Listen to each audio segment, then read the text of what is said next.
it's Kristen, and I am gonna let a game choose what I read next. So I will be using an old Spookoplathon board. I've just finished reading some stuff I needed to read to like return a book to my sister, read a book for a book club, and so now I have like a week off work and no particular reading plans for a little bit.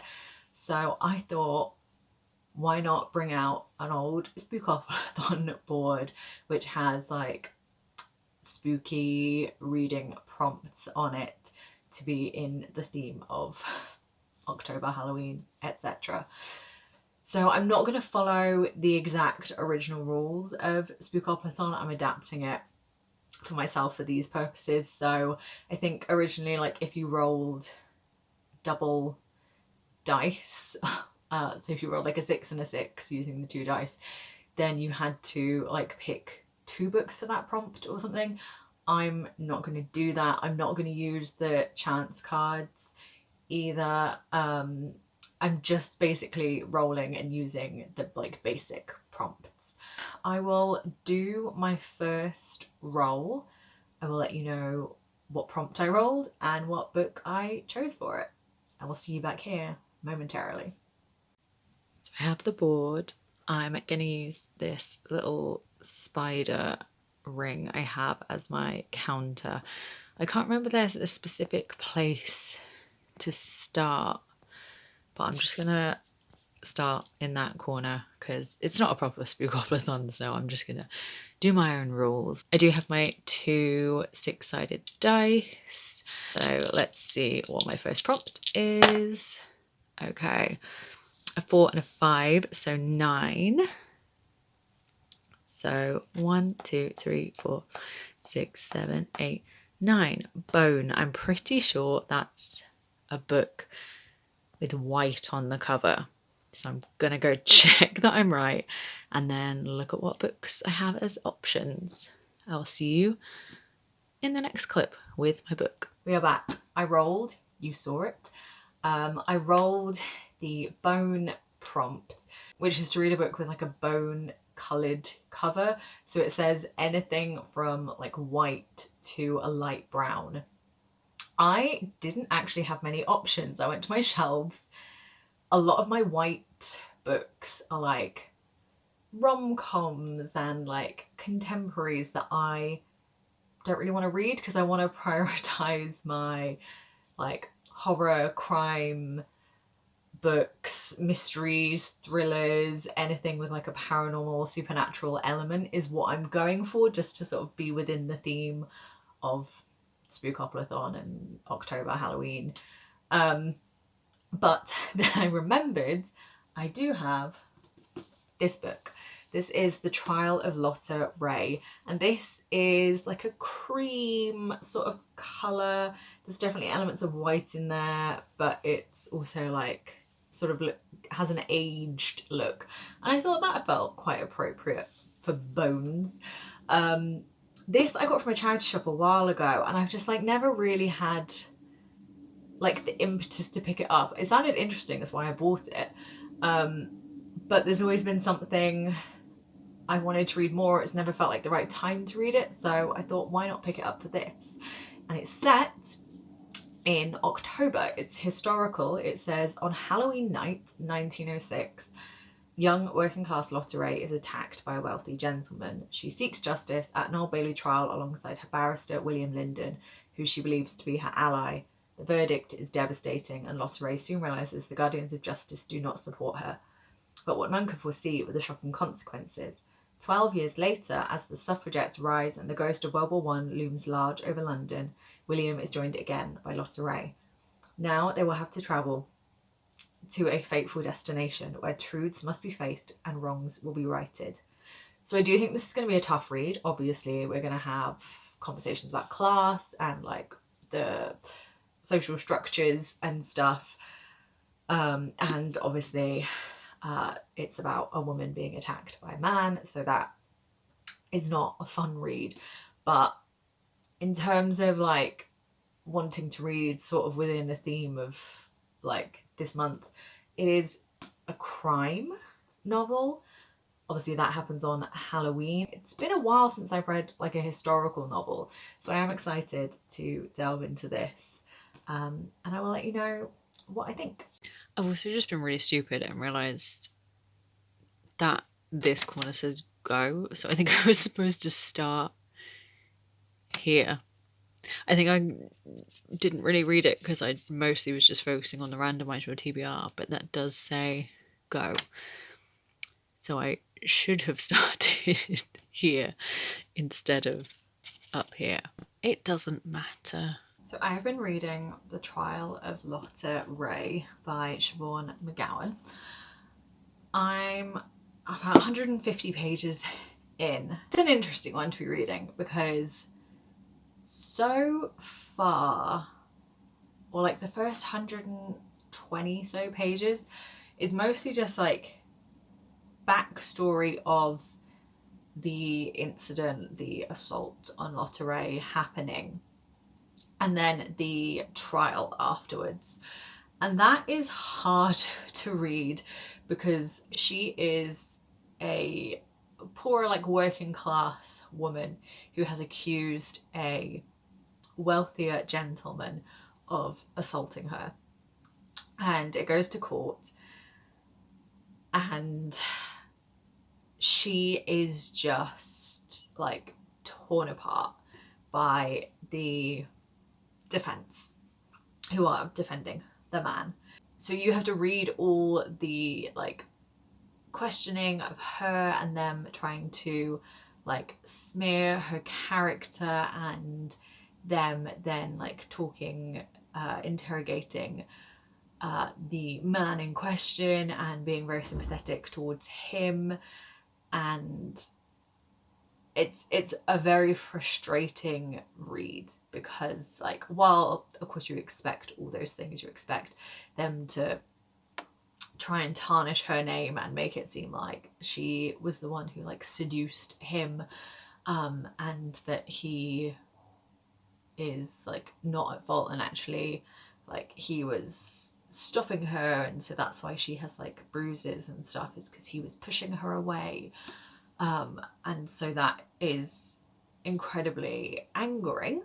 But other than that, not a lot was like happening, and I was sort of like, where are we going with this story? But then recently, in the past like few chapters, something with her dad has happened, which has definitely changed things, or like moved things along. A big thing happened, and we have a bit of a revelation about her lawyer who was attempting to prosecute this man. And I sort of saw it coming. I thought of like something was going to be going on in the background, like in his life, and we have had some things come to light about that. And I also have like a sneaking suspicion about something that's happening in like the narrative style. I'm intrigued to see if what I think is going on is what is going on. But now that we've had the assault, the trial, and this new information, I wonder what is going to happen in the rest of the book. This is, although like difficult to read, or like frustrating, angering to read, in terms of content, I'm finding it very readable in terms of the style it's written in. We've also got short chapters. Within the chapters, we have quite a lot of paragraph breaks and some changing perspectives between William, the lawyer, and Lotta Ray. So I'm finding it quite pacey, which is good, because I think if it was like slow and also quite intense, I wouldn't be getting through it as fast as I am.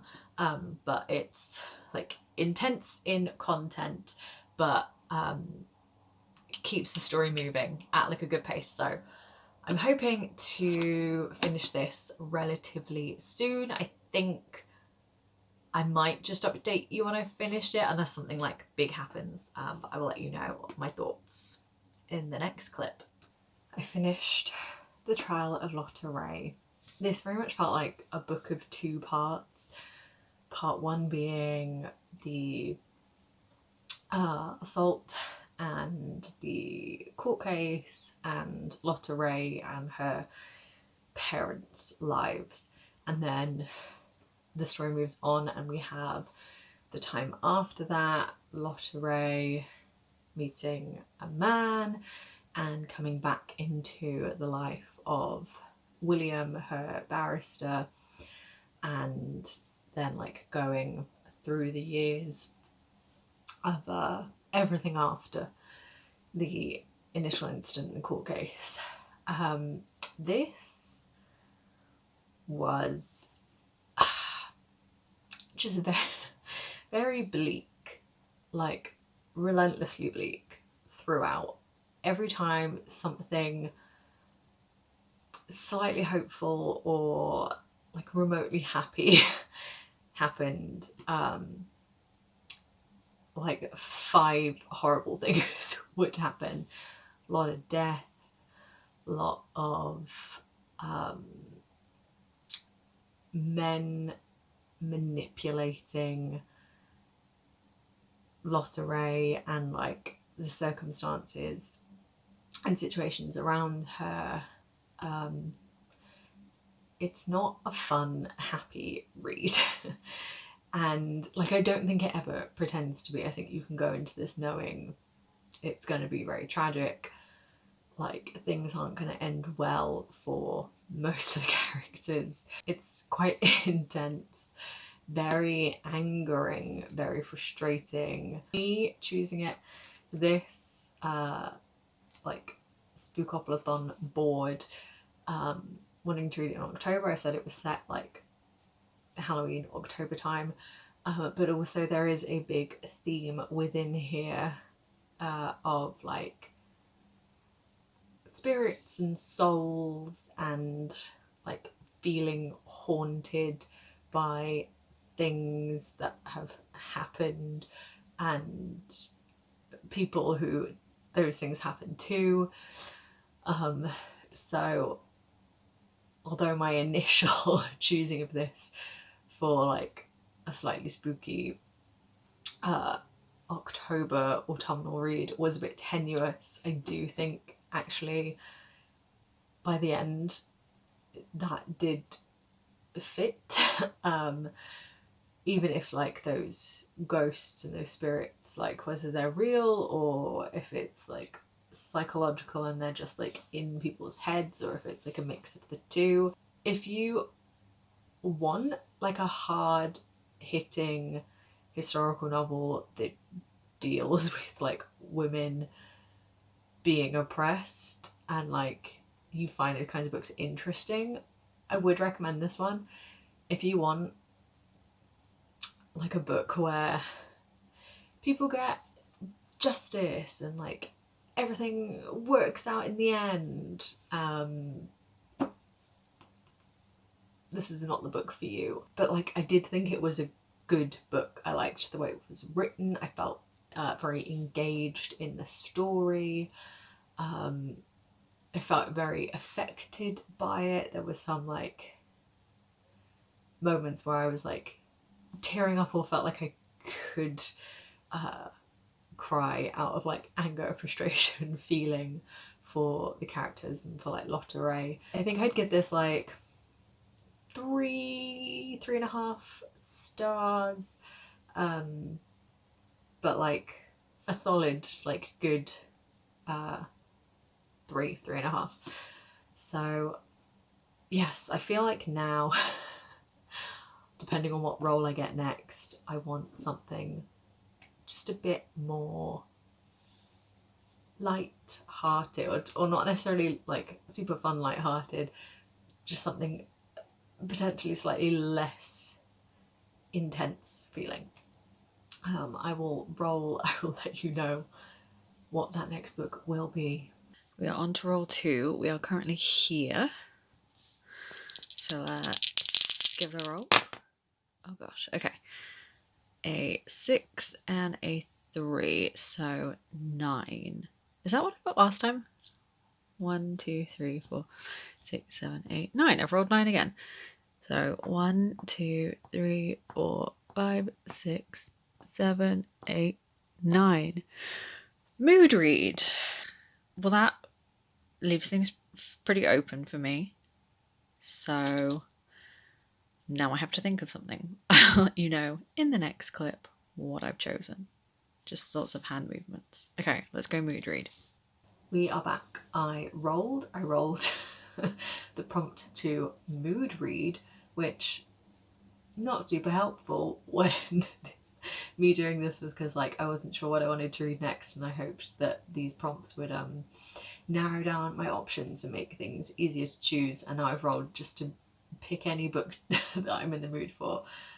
I am gonna go for The Reappearance of Rachel Price by Holly Jackson. Holly Jackson, better known, I think, for writing the Good God's Guide to Murder series.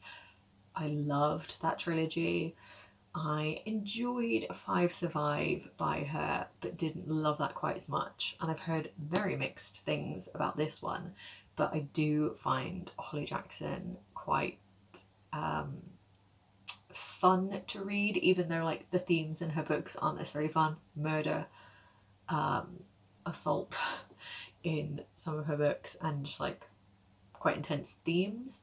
But I find her like fast paced. I always find her stories very engaging. This is about an 18-year-old girl who has like lived her whole life knowing her mum disappeared when she was younger, and then I think they're making like a true crime documentary about it, and just as they're like waiting for like filming to wrap up, her mum shows back up.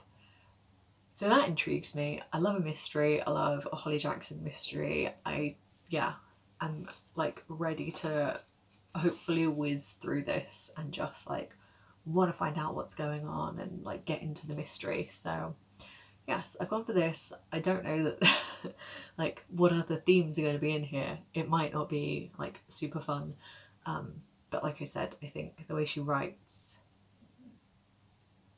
makes it feel fun, even if the contents of the book are not fun. Do you get me? But yeah, I'm gonna get into this and let you know what I think in whatever update I give you next. I've been reading The Reappearance of Rachel Price, and I'm like invested in the mystery. I want to know where Rachel was for all those years now that she's come back, and like why has she come back now, because her story doesn't seem to fully add up, like what she's saying to people happened, like her tiny like details are changing when she tells the story to different people. So Belle, our main character and Rachel's daughter, is suspicious.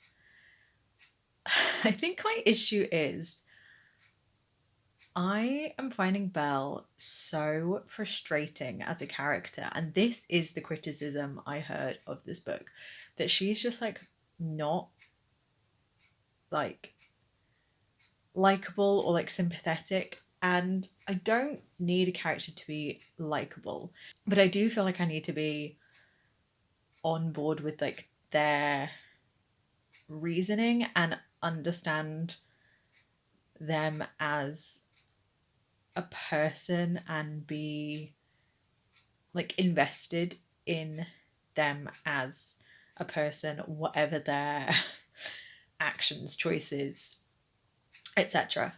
And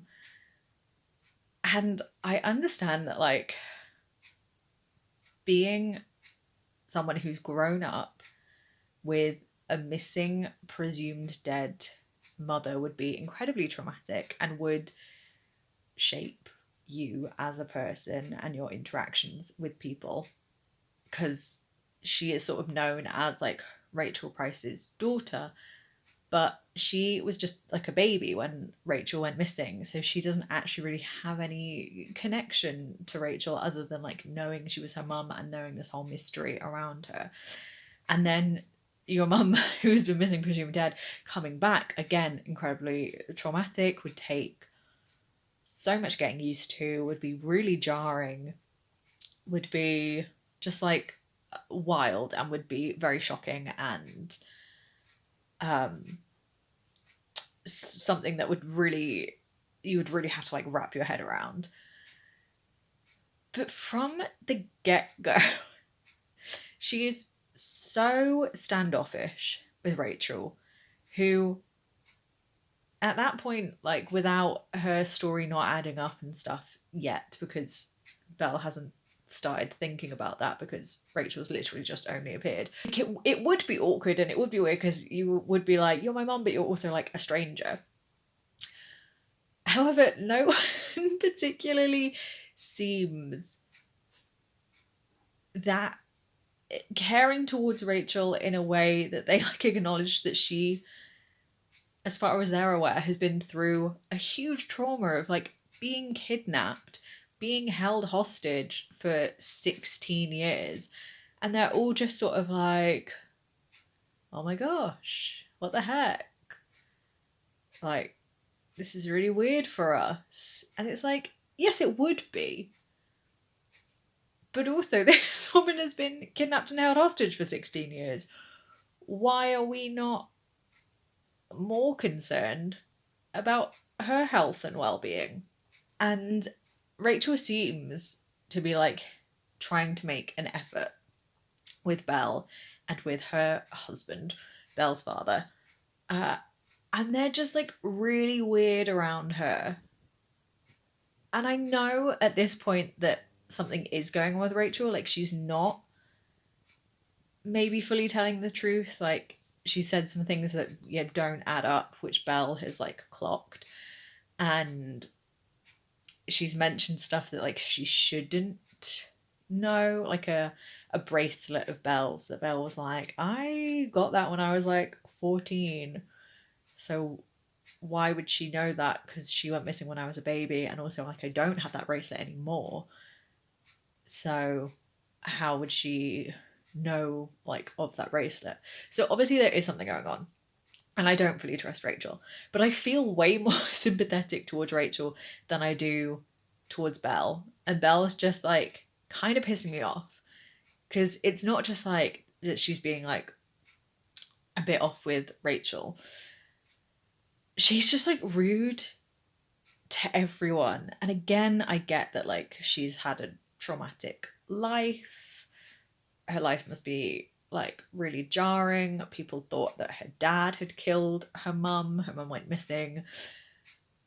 Like, all those things would impact who you are as a person, and like your personality and your like trust with other people. So you might be like standoffish, but she's just really rude to everyone.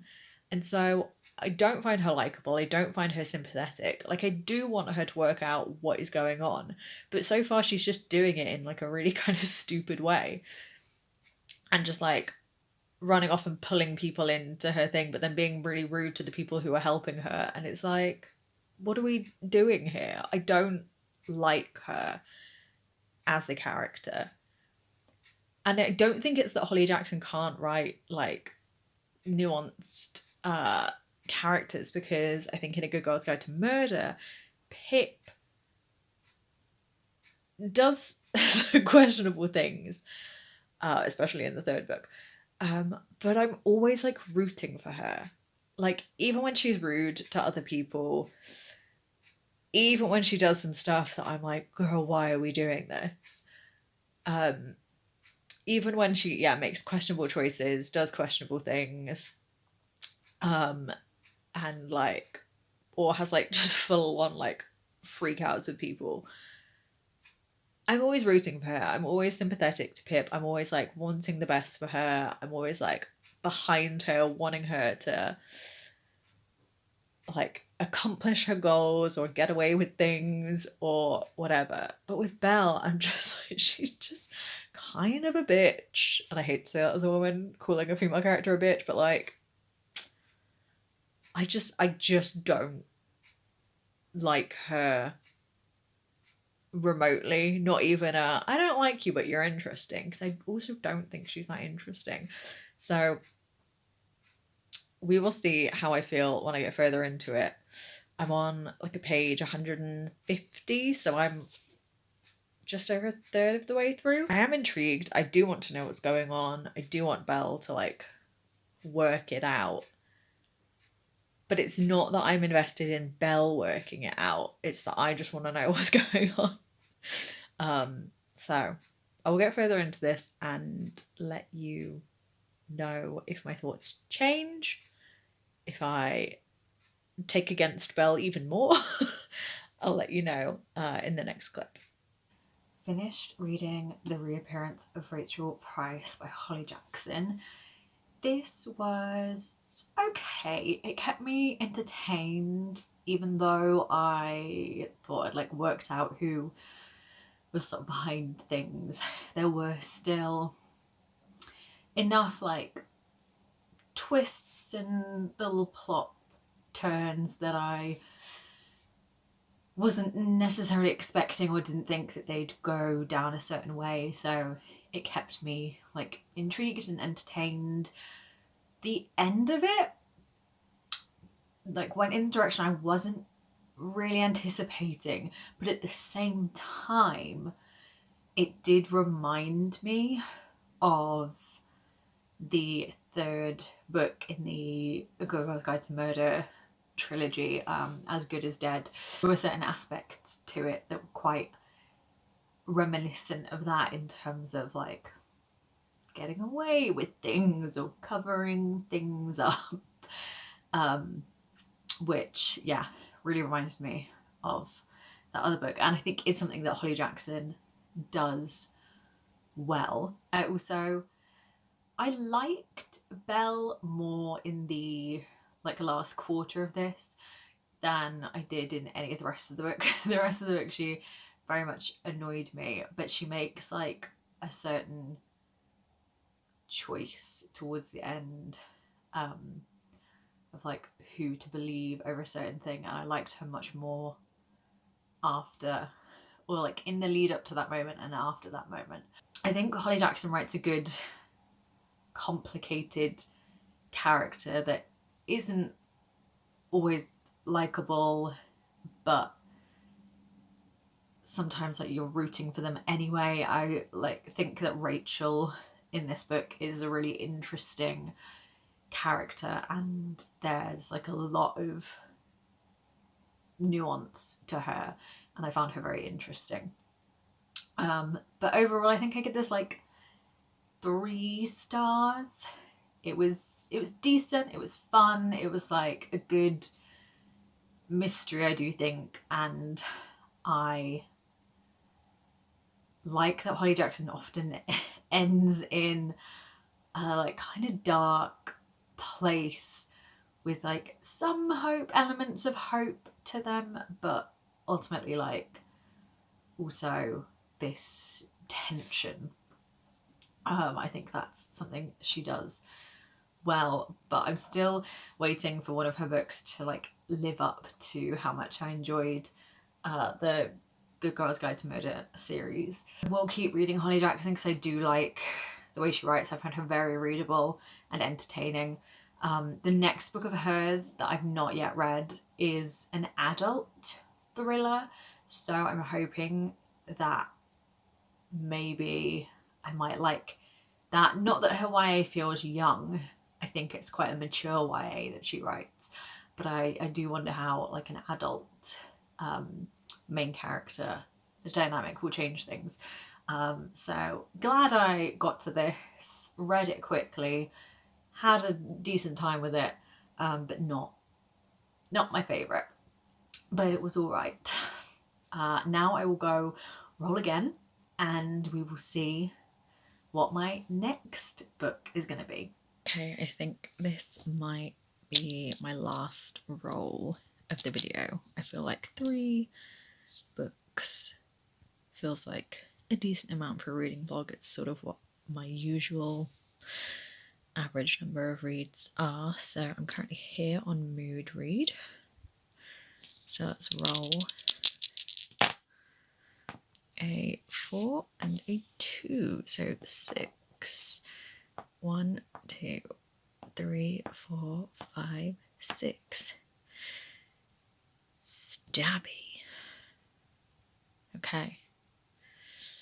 Let me remind myself what that prompt is, and I will get back to you. Got the stabby prompt, which is to pick a horror or thriller that is more on the dark side of those genres. So something potentially like less fun, less quirky side of things, and more serious or intense. So I had a look at my shelves. I've gone for another thriller, and I'm going to be reading Bright Young Women by Jessica Knoll. This is about a couple of women, one who in present day is looking back on her time at university, at sorority in 1978, when a man broke into her sorority house and killed 2 of her sorority sisters and like maimed another 2. But also we have someone called Tina, who his friend goes missing, and she's like devoted to finding out what happened. And then she hears about that crime and thinks it's the same person, the same man who has committed both crimes. And so then I think our character from the 70s timeline also gets involved. The 2 women come together, maybe. I don't know a ton about it. I do know that I think it's based, like, inspired by the Ted Bundy case. But I've heard that this is like really victim survivor centric and is very focused on them and their story and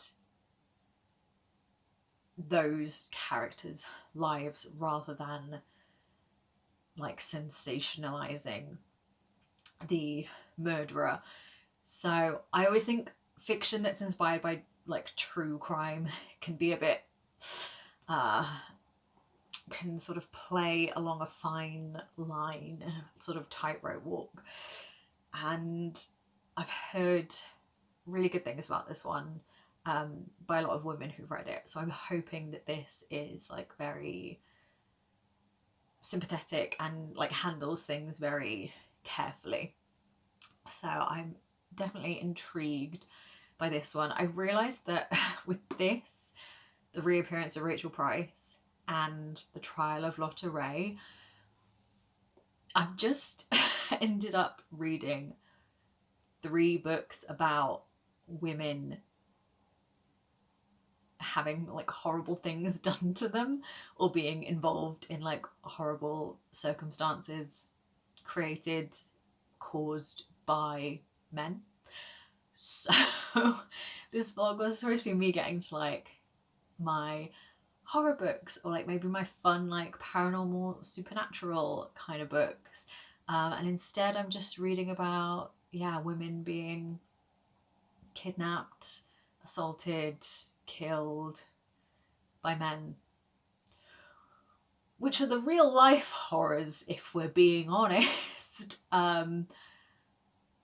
But yeah, it does feel quite intense, so I feel like after this I need to read something more lighthearted and more like actually fun. I am aware the reappearance of Rachel Price was a mood read prompt, so I could have picked like anything else. But no, I have ended up just reading 3 books about horrible things happening to women. Sometimes getting justice, sometimes not. But yeah, it's a genre I am interested in, but it does feel quite intense to read back to back to back. But these are all books that I've like been meaning to get to and do want to read, so like this is making me get to them if nothing else. So I will dive into this one. I've read like a little bit so far, and I am liking it. I'm liking the like writing style. I think it's very engaging. I'm already like invested in Pamela, who is the point of view I've had so far. I think I'm gonna like this one. Not that it's like fun and enjoyable, but I think I will like it as just like a good book.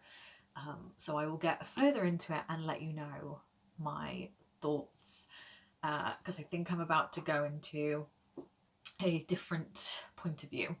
So I will let you know with another update soon. I read Bright Young Women by Jessica Knoll. I really liked this one. I do have to say, I got the synopsis of this like wrong. I thought it was partially set in 1978 and sorority were attacked by this man, and then in a present day timeline, this woman's friend is attacked and she works out it's like the same man. I thought over that period, that's not it. It's 1978 timeline, sorority attacked. 1974 timeline, this young woman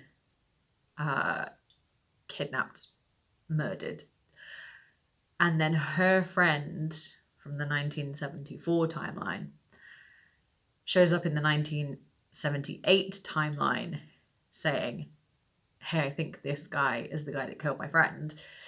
And then in a present day timeline, it's them like trying to get justice for the people who didn't get justice in the 70s, because he's a serial killer. He did a lot of horrible things to lots of women. And in the 1970s, you like know from the start that he is found guilty, but he's not found guilty necessarily of like everything that he actually did. So in the present day, they're still like trying to like finish getting justice and finding proof for the things from the 70s that he was never convicted of. We mainly stay, I would say, in the 1978 timeline. Then we get those flashbacks to the 74 timeline. And then we intersperse occasionally with the 2021 timeline. I liked all the timelines, which is good, because I feel like with some books you like some perspectives, you don't like others, you like some timelines, you don't like others, and even though this jumped around, I liked the characters we followed in all of them, even though sometimes they were a bit rude, a bit mean. I think they were very like complex, realistic women.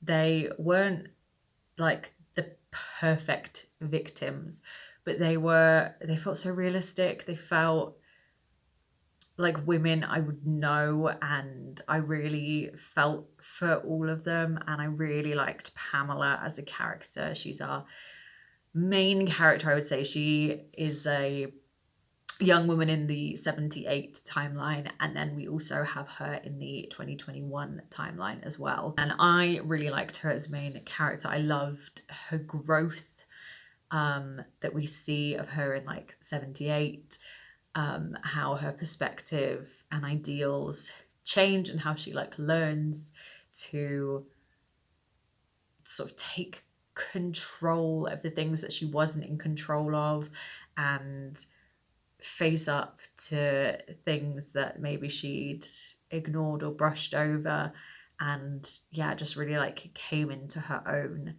and was so like protective of her female friends, her sisters, and so I really loved that. This, very difficult to read, like a lot of horrible stuff happens to women, and even when they're getting justice, like the judges and the police are like shit men. So it's a lot, but I thought it was so well written, and I thought it was such a good book, even if it wasn't like enjoyable, it was really good. So that is it for this video. I read 3 books, as I said, all about horrible things happening to women and men treating women terribly. So that's fun. I think Bright Young Women was probably my favourite, then the reappearance of Rachel Price, and then the trial of Lotta Ray. But I liked all of them. I'm glad I got to all of them. It just was a bit much reading back to back. And that's not to say that like these are completely hopeless, because I think there's like a lot in here about like sisterhood and like caring and helping one another, and yes, most of the men in this are kind of shit, but the women really come together. Same in this one, like the women really come together towards the end, the female characters, and very much like bond in a family way and really look out for each other, even if like the circumstances are very dark in all of these. This one is the most depressing without the hope and the like, the not happy endings, but like the moments of justice one way or the other. This doesn't have that. This is just more on the depressing side of things, and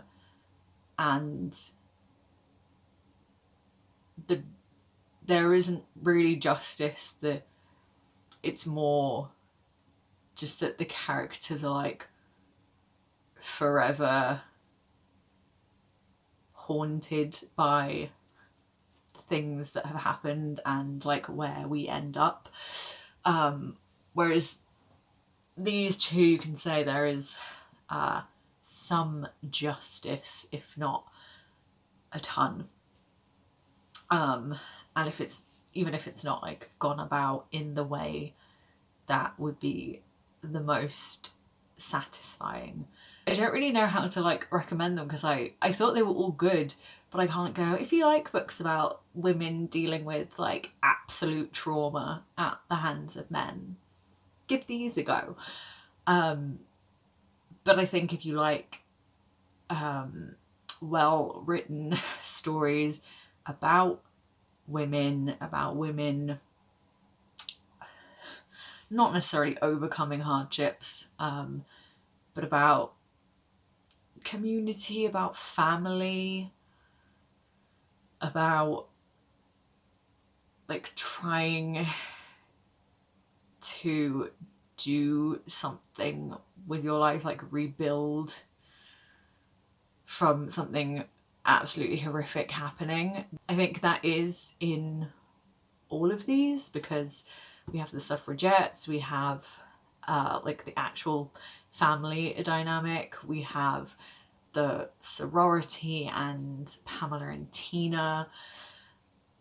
So there's like a real sense of community that comes through in all of these, especially like sisterhood and female relationships, that I think are so lovely and so important, even if they don't necessarily end well. But yeah, good books all around. Glad I got to all these, even if they're more on the crime, mystery, thriller side of things, when I was thinking I was going to be reading like horror and vampires and witches and stuff. But that is it for this Spookoplathon board decides what I read next. And I will see you in another video soon. Bye!